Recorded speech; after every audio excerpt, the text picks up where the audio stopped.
You're fired. True Lies wasn't just another Arnold Schwarzenegger action flick. It was James Cameron's chaotic $115 million gamble that nearly destroyed marriages, risked lives, and pushed Hollywood's biggest stars to their absolute breaking point.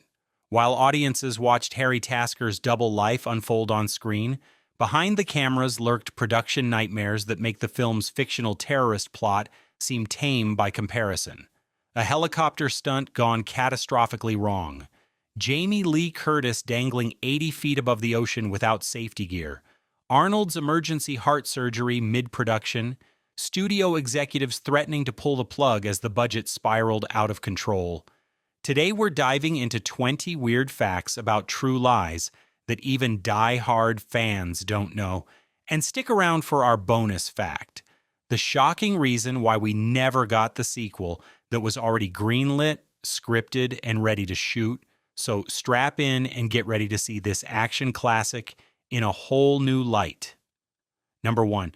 True Lies was actually a remake, but James Cameron hid that fact from American audiences. The film wasn't an original concept. It was based on the 1991 French comedy La Totale, directed by Claude Zidi. Cameron purchased the rights quietly, hoping to transform the modest French film into a Hollywood blockbuster without drawing comparisons. What's wild is that Cameron deliberately avoided mentioning the original film in press interviews. While the credits do acknowledge La Totale, most American viewers had no idea they were watching a remake. The original French version cost just $7 million to make, us about 6% of True Lies' massive budget. When French journalists questioned Cameron about the similarities, he downplayed them, stating his film was a complete reimagining with only the basic premise intact. The original creator, Claude Zidi, later admitted he barely recognized his work in Cameron's explosive adaptation, saying, "He took my little comedy and turned it into a war." Number 2. Arnold Schwarzenegger underwent emergency heart surgery during filming, throwing the entire production into chaos. It wasn't a minor health scare, it was a life-threatening cardiac emergency that nearly ended the film and almost claimed Arnold's life. In April 1994, just as principal photography was wrapping, Schwarzenegger was scheduled for what should have been routine valve repair surgery. The procedure was meant to correct a congenital heart condition, with doctors assuring the production team Arnold would be back on set within weeks. Instead, complications forced surgeons to perform an emergency aortic valve replacement, far more serious than planned. "I woke up and realized they had to crack my chest open," Schwarzenegger later revealed. "The doctors told me I came very close to dying." The production shut down completely for nearly a month. Cameron, notorious for his explosive temper, remained uncharacteristically calm, telling anxious studio executives, "The movie doesn't exist without Arnold." Insurance costs skyrocketed by $1.8 million, adding to the film's already bloated budget. When Schwarzenegger returned to complete his scenes, crew members noted he had lost 15 pounds and struggled with physically demanding sequences that he would have handled effortlessly before. Number 3, Jamie Lee Curtis performed the infamous helicopter scene herself, dangling 80 feet above the Florida Keys with no safety harness. It wasn't a stunt double, it wasn't clever camera tricks. It was Jamie Lee Curtis herself, suspended precariously from a helicopter in one of the most dangerous stunts ever approved for a leading actress. The scene where Helen Tasker clings to the helicopter skid required Curtis to dangle above the actual ocean for multiple takes. While modern productions would use green screens and safety equipment, Cameron insisted on authenticity. Curtis later called it the most physically terrifying day of my professional life. What audiences didn't know was that the helicopter pilot encountered unexpected wind shear during the third take, causing the aircraft to suddenly drop several feet. Curtis's grip slipped, and for a heart-stopping moment, she held on with just one hand. The terror on her face in the final cut isn't acting. Well, it's genuine fear. After that near catastrophe, Cameron finally agreed to limited safety measures but still refused a complete harness system that might appear on camera. When Curtis's husband Christopher Guest visited the set that day, he reportedly threatened to murder James Cameron with my bare hands after witnessing the dangerous conditions his wife was subjected to. Number 4, the famous tango scene caused Arnold and Jamie Lee to receive serious injuries, and production had to shut down twice. The elegant dance sequence wasn't just visually stunning, it was physically brutal, resulting in torn ligaments, multiple fractures, and weeks of excruciating pain for both stars. Neither Schwarzenegger nor Curtis had professional dance training, yet Cameron demanded perfection. They trained for 6 weeks, 7 hours daily with professional tango instructors. What the camera doesn't show is the physical toll. Arnold's rigid bodybuilding physique made the fluid movements agonizing, while Curtis struggled with the precise footwork in 3-inch heels. "I tore my hamstring so badly I could barely walk," Curtis revealed in a later interview. "And Arnold cracked 2 ribs when we practiced the dramatic dip." Production halted for 3 days when Curtis's ankle gave out during the 23rd take of the sequence. When filming resumed, Schwarzenegger aggravated his rib injury, forcing another 4-day delay. Cameron, furious about the schedule slippage, reportedly screamed at the choreographer, "I don't care if they're bleeding on the floor, get them dancing." The completed scene required 38 takes over 9 grueling days, making it, minute for minute, the most expensive sequence in the film. Number 5, Tom Arnold was cast despite the studio's vehement objections, and executives tried to fire him 3 times during production. It wasn't a standard casting decision. It was Cameron waging war against 20th Century Fox to cast a comedian widely considered box office poison. Tom Arnold, then primarily known as Roseanne Barr's controversial husband and a supporting TV actor, was Cameron's unexpected choice for the crucial sidekick role of Albert Gibson. Studio executives were horrified, with one memo describing Arnold as completely unmarketable baggage due to his tabloid-heavy divorce from Barr. What's shocking is that Fox executives tried to have Arnold removed from the production on 3 separate occasions. They first offered Cameron an additional $3 million in budget if he would recast. When that failed, they attempted to edit rough cuts to minimize Arnold's screen time. Finally, in a desperate move, they fabricated a scheduling conflict with Arnold's TV commitments. Schwarzenegger, who had become Arnold's staunch advocate, personally called Fox chairman Peter Chernin and threatened to walk if his co-star was replaced. The studio finally relented, but in a petty move, deliberately excluded Tom Arnold from much of the promotional material. Cameron had the last laugh. Critics praised Arnold's performance, with Roger Ebert calling him the film's surprising secret weapon. Number 6. The infamous bathroom fight scene caused $50,000 in damage to a real hotel and injured 3 stuntmen.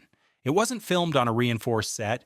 It was shot in an actual Miami Beach luxury hotel suite that ended up utterly demolished beyond what was planned. Cameron wanted authenticity for the brutal bathroom fight between Schwarzenegger and the terrorist character, played by Art Malik. The Fontainebleau Hotel agreed to let the production use a soon-to-be renovated suite, with the understanding that damage would be cosmetic and controlled. What followed was anything but controlled. On the first day of shooting, a miscalculated stunt sent Arnold crashing through a wall that wasn't supposed to break, revealing plumbing pipes that then burst, flooding 3 floors below. Rather than stop, Cameron incorporated the flooding into subsequent takes. The following day, a stuntman suffered 3 broken ribs when a toilet that was supposed to shatter safely instead broke into jagged porcelain shards. The production's insurance had to pay for emergency repairs to the hotel's electrical system after water reached junction boxes, causing a power outage in half the building. A furious hotel manager banned the crew from returning, forcing Cameron to recreate the partially completed bathroom set at enormous expense on a soundstage. The scene ultimately required 19 shooting days, 2 weeks longer than scheduled, and became known among the crew as Cameron's Porcelain Nightmare. Number 7, the horse and motorcycle. And chase through the hotel was real and caused a famous supermodel to quit the film in terror. It wasn't clever editing or separate shots. It was Schwarzenegger on a real horse chasing a stuntman on a motorcycle through the actual interior of the Renaissance Hotel in Washington, D.C.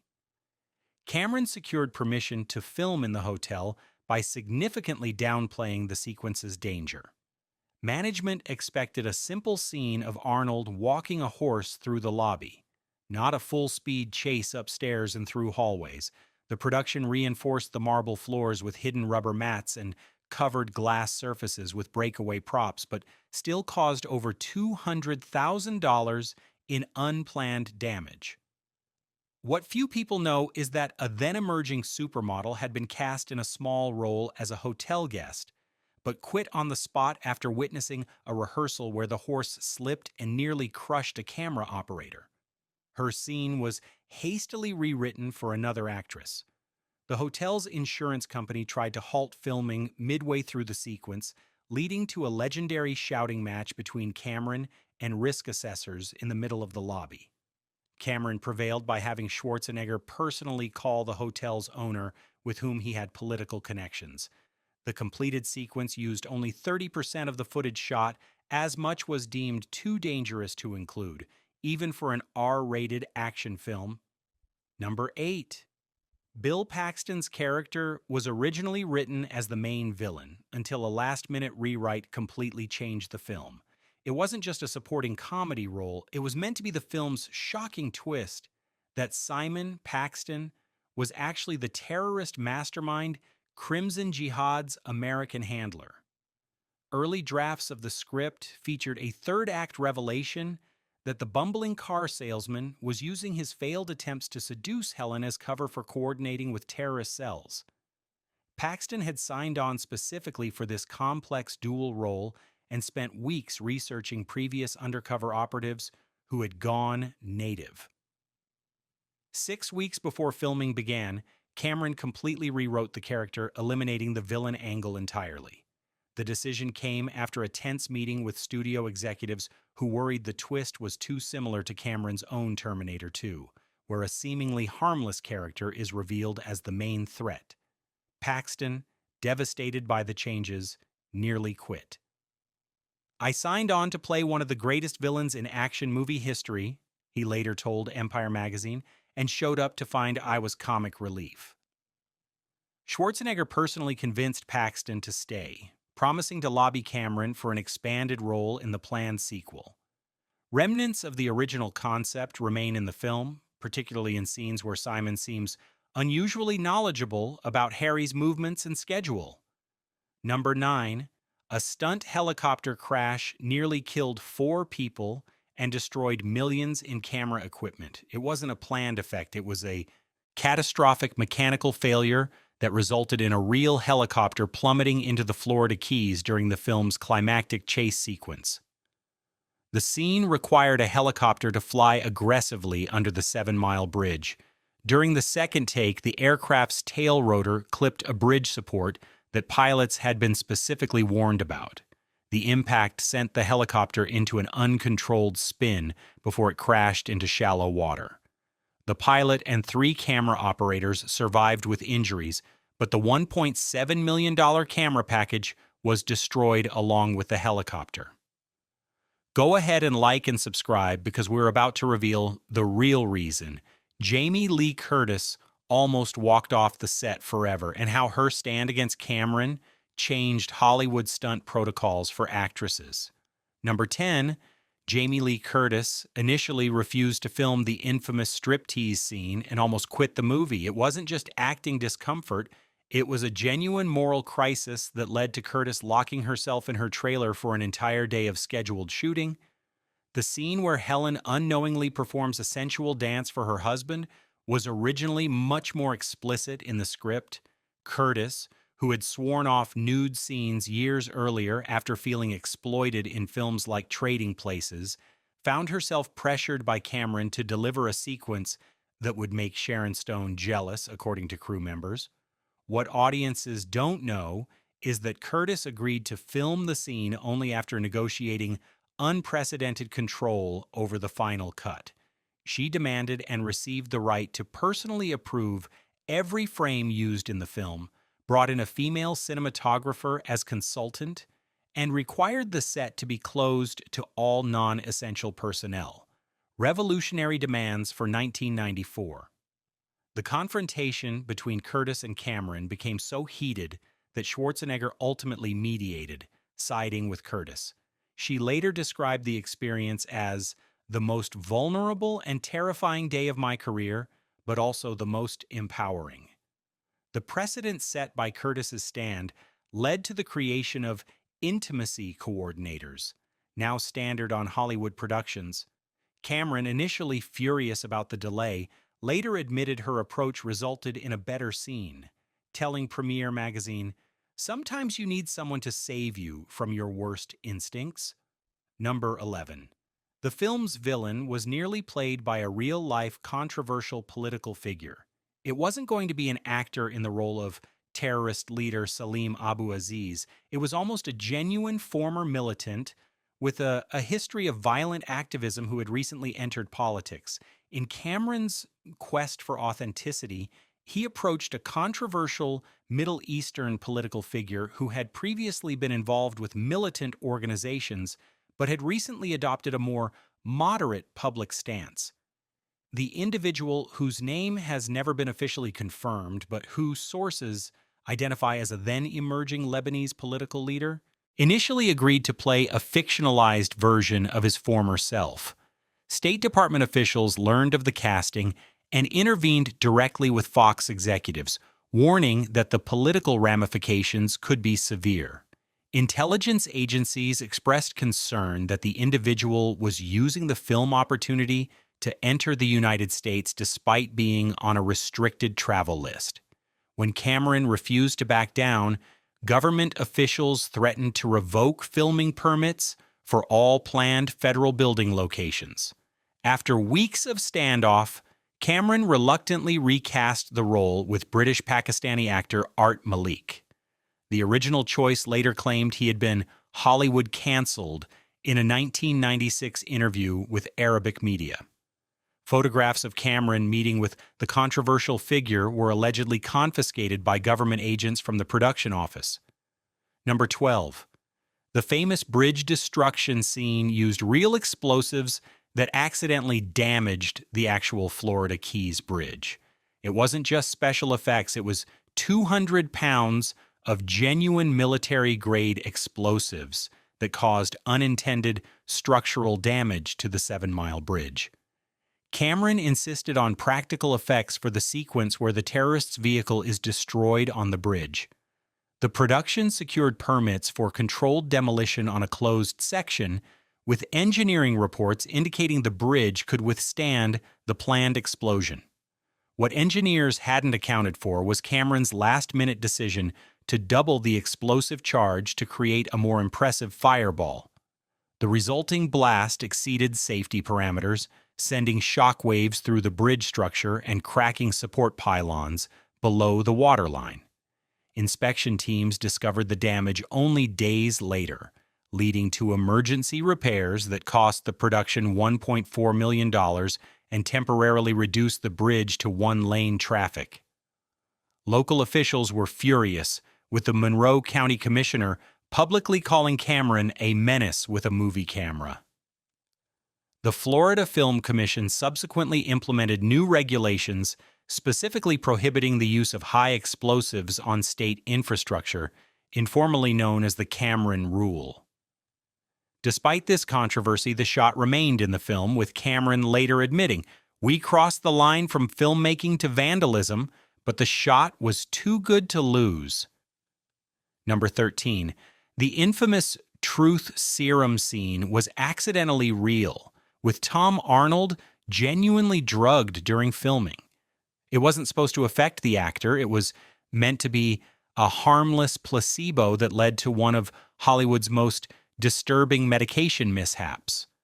The scene where Gibson is injected with sodium pentothal required Tom Arnold to act increasingly disoriented.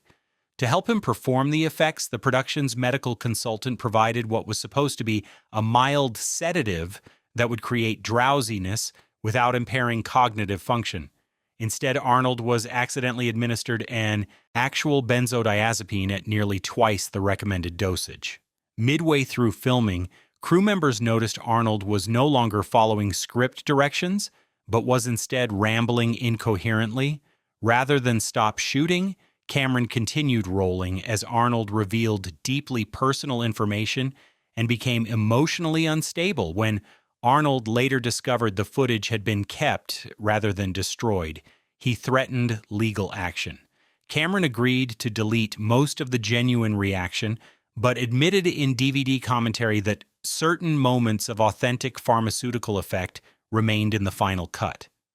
The medical consultant was fired and later had his license suspended after investigation. Arnold has never publicly discussed the incident in detail, but notably declines to watch the film at reunion events. Number 14.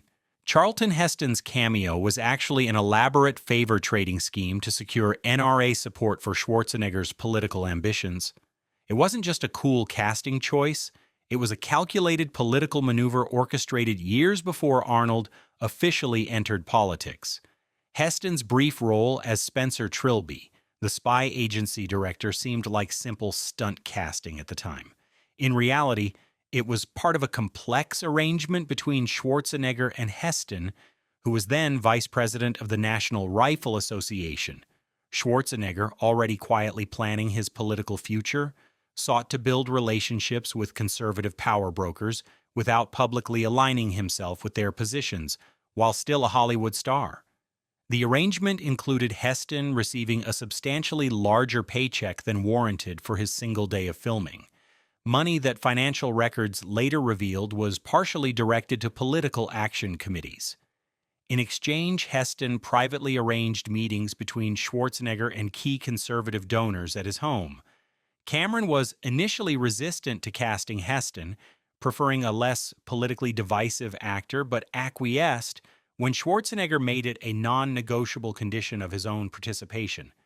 The director later discovered the political dimensions of the casting and was furious, telling associates it made him feel used as a pawn in Arnold's political chess game. This behind-the-scenes tension contributed to the cooling of Cameron and Schwarzenegger's previously close relationship. Number 15. The studio demanded the film be cut to a PG-13 rating, leading to a $17 million alternate version that was completely scrapped. It wasn't just typical editing debate. It was a massive secret parallel production created at enormous expense that audiences never saw. Midway through filming, Fox executives grew concerned about international markets where R-rated films faced significant distribution challenges. Without informing Cameron, they ordered the production team to simultaneously film PG-13 alternate versions of violent sequences. For 6 weeks, a secondary unit director shot sanitized versions of key scenes, including completely different takes of the bridge sequence, bathroom fight, and villain deaths.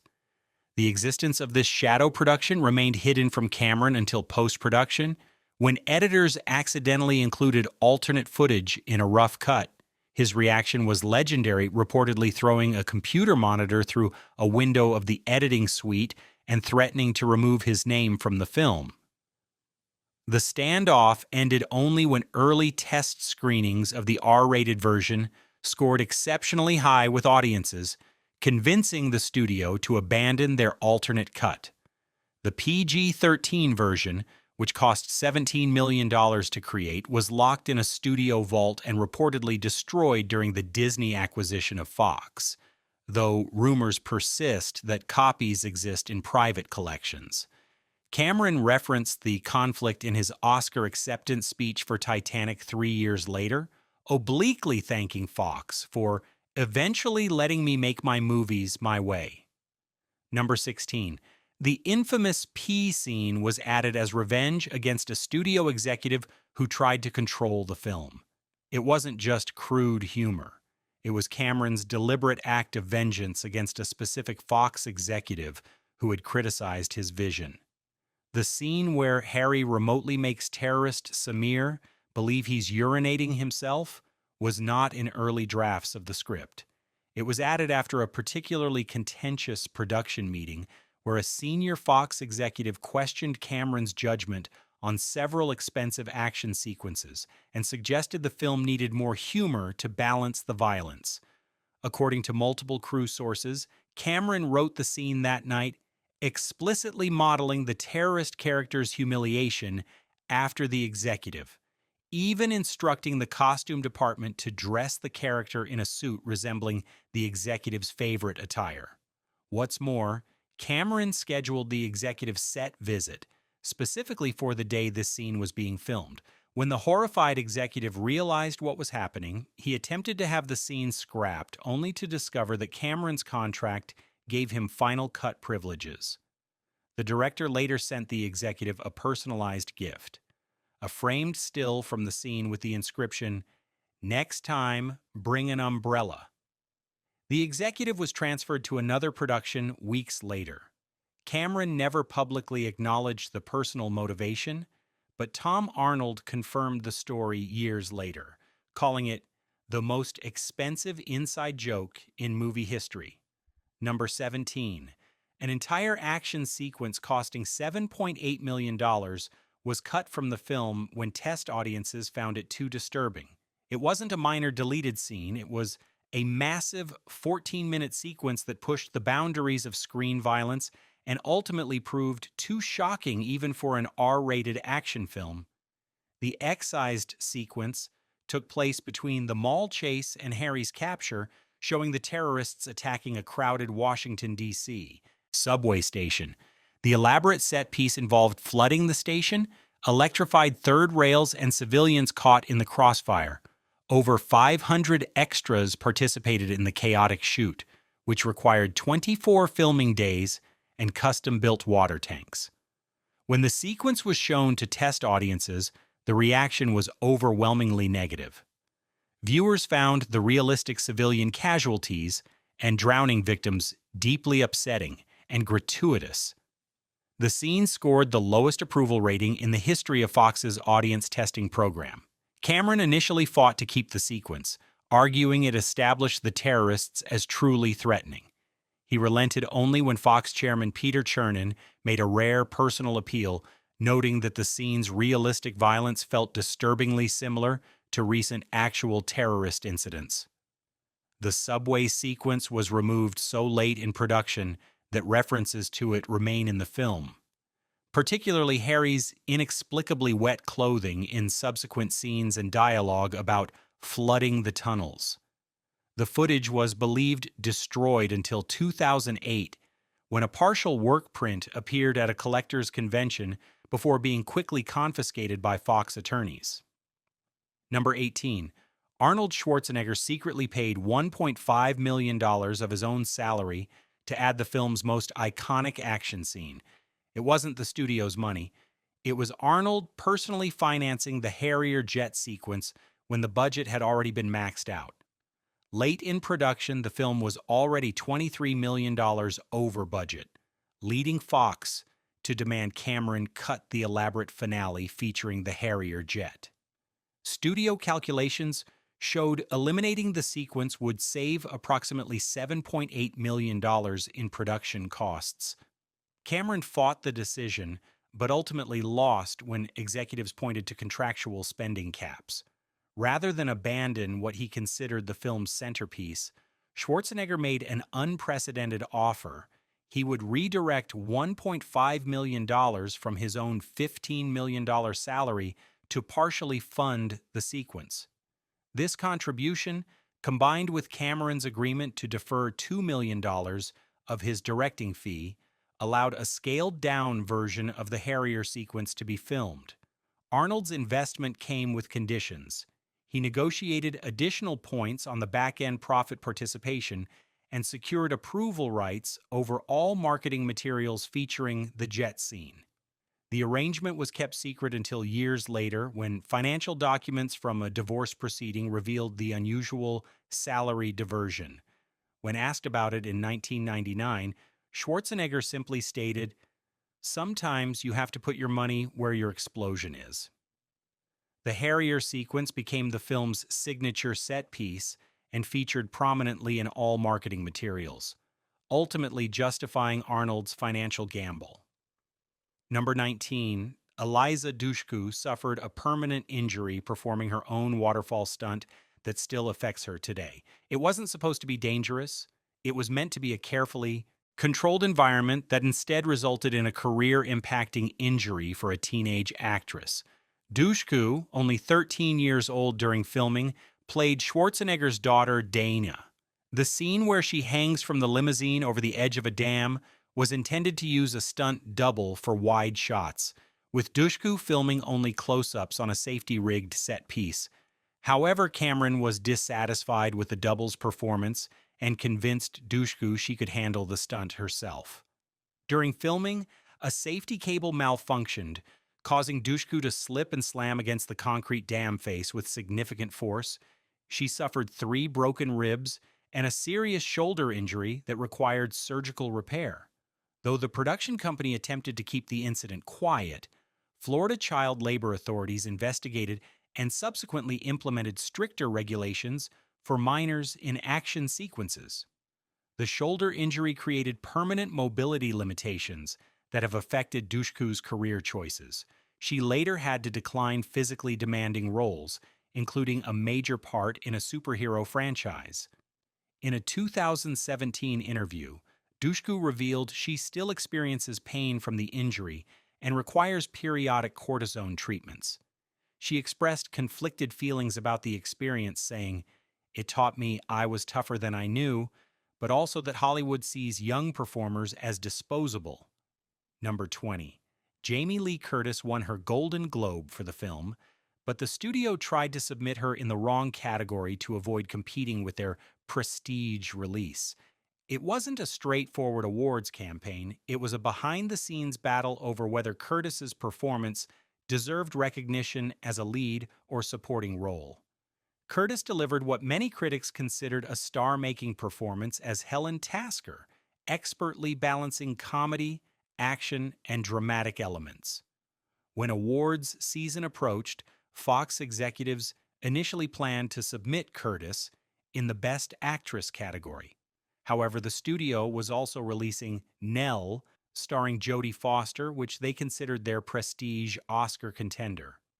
Fearing internal competition would split votes, executives informed Curtis they were submitting her performance in the supporting actress category instead, despite her having more screen time than several acknowledged lead actresses that year. Curtis was furious, seeing it as minimizing her contribution to the film's success. She waged a quiet campaign, personally calling Hollywood Foreign Press Association members to argue her case. The gambit worked.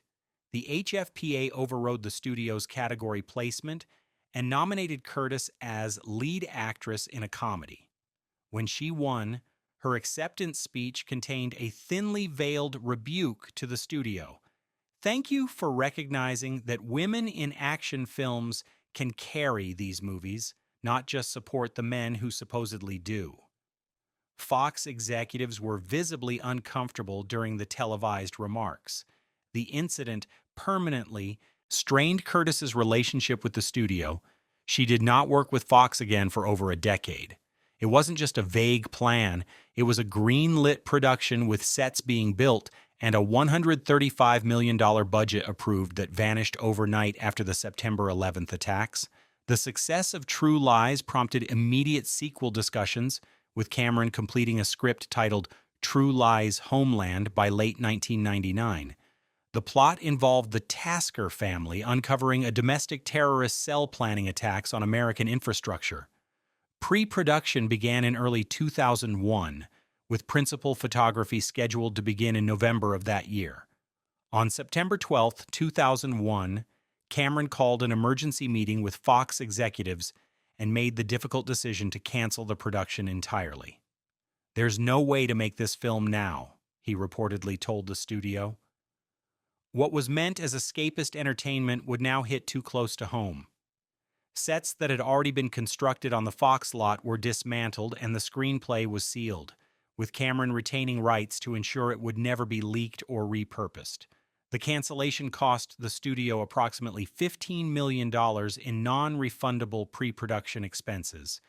In a rare moment of complete agreement, both the studio and filmmakers concluded that proceeding would be both commercially unviable and ethically questionable.